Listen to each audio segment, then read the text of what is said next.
All right, what is up everybody? So guys, we have a pretty straightforward video today. This isn't going to be anything really too serious. We're just going to sit down and have some fun, you know. It's like the old school days. We're just going to sit back and play around with some of this gear. And, you know, I guess really for me, the takeaway with doing this is that I want to see like what is the difference between using a piece of dedicated analog gear and just going directly into the audio interface. You know, you might be wondering if it's even necessary to spend the money on a piece of gear like that when, well, you could just be plugging directly into your audio interface and recording. So I get it. I understand. I thought the same thing when I started out too, but I'm telling you guys, there is a pretty big difference between recording with a piece of dedicated, you know, hardware versus just going directly into the audio interface. So guys, I want to make this a discussion. So I want to hear from you after you listen to this video. What were the differences that you were able to personally pick up on between, you know, recording on the Pro channel and recording on the Volt 1? So I want to hear from you guys. Anyways, guys, I'm going to go ahead and break down my settings that I'm currently running on the Art Pro channel. And well, the interesting part is that they're actually settings that you guys gave me. In my recent video I uploaded showcasing the Pro channel, a lot of you had spoken up on that video and told me to set my settings this way.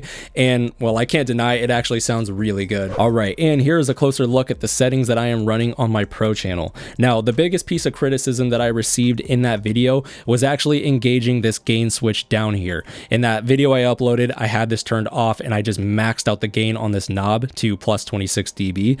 And I'm going to leave that guy's comment posted up here on the screen because he does a better job at explaining essentially what is happening when you have this thing maxed out. But guys, just understand that with this now engaged and this set to around 6 on the gain knob, it sounds much more clean and clear sounding. And as you can see, I'm hitting my, you know, tubes at around -8 to -4 over here, and it's giving a very nice, you know, kind of warm tone. It doesn't sound like it's distorted at all. Very clean sounding. And I have this low cut engaged, same thing as in the video. I have the preamp set to around the same thing as what I had in that video as well. So really the big difference on this, you know, preamp section is the fact that I'm now engaged this gain function, and it does make a big difference. All right, and another thing that I'm trying that is different from that video is the compressor type. So right now I'm recording with the optical option, but in that video I was using the vary option. The difference between the two from what I am picking up on is that the optical option just sounds a little bit more smooth. I'm running the attack and the release the exact same as I did in that video, as well as the ratio. So 2:1 is what I'm using in this audio right now. And as far as the amount of gain reduction that I'm doing, it's about the same as what I was doing in that video. Around,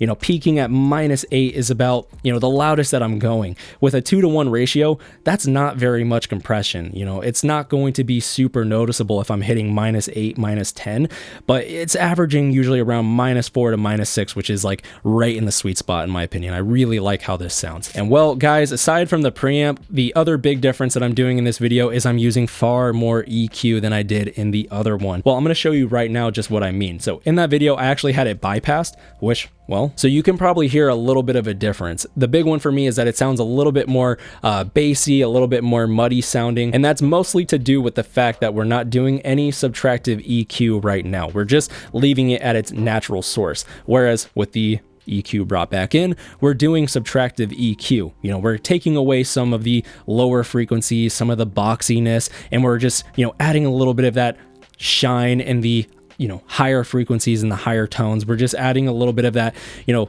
little bit of shine to make it cut through and sound a little bit more clean. Some of you may have some, you know, disagreements with me on this. It may, you know, suggest that I try something else, but in my opinion, I think this sounds really solid. All right, guys, that is what it sounds like with the microphone plugged into the Pro channel and then going into the Volt 1. So what I want you to do is go back, listen to the audio throughout this video, listen to those nuances, and then come right back to this part, because at this point, we're going to plug the microphone directly into the Volt 1, and then we're going to see just what a difference that makes going from the microphone to the Volt 1 versus going from the microphone to the Pro channel. All right, and now at this point, we are going from the microphone directly into the Volt 1 audio interface. So guys, with these recordings, I'm not going to be doing any sort of post-processing after the fact. Now, of course, there was compression and EQ on the Pro channel, but that's because it's included on the Pro channel. If there was compression and EQ on the interface, I would be doing that. Again, the point of the video is I want to show you what the differences were between the two so that you can hear those differences. And well, I think those differences will be pretty noticeable with the compression and the EQ. I think you will be able to pick up on those. Now, the question is which one do you think sounds better? better out of the two? Do you like the sound coming out of a dedicated piece of analog gear, or do you like the sound coming just out of the audio interface? Now guys, I have a feeling there's probably going to be quite a bit of people that are actually going to think that this sounds better than plugging into the Pro channel.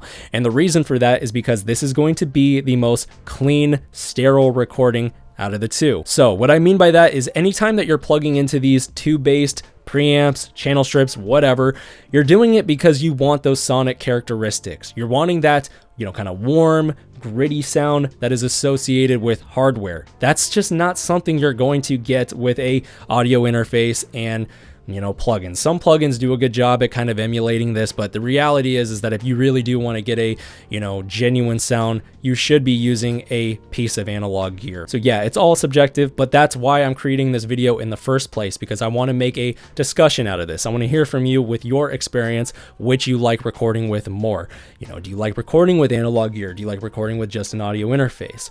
Why? So yes, anyways, guys, nothing too crazy with this video. Just want to sit down and have some fun with the gear that I already have and, well, make a discussion out of this video. I want to hear from you guys. Which do you prefer recording with? Do you like using physical analog gear, or do you prefer recording with, an audio interface for its simplicity and ease of use? And, well, I think you guys know where I stand, so I probably don't need to explain my position. But anyways, guys, that is going to wrap it up. So I'll see you all in my next video. Take care, everybody.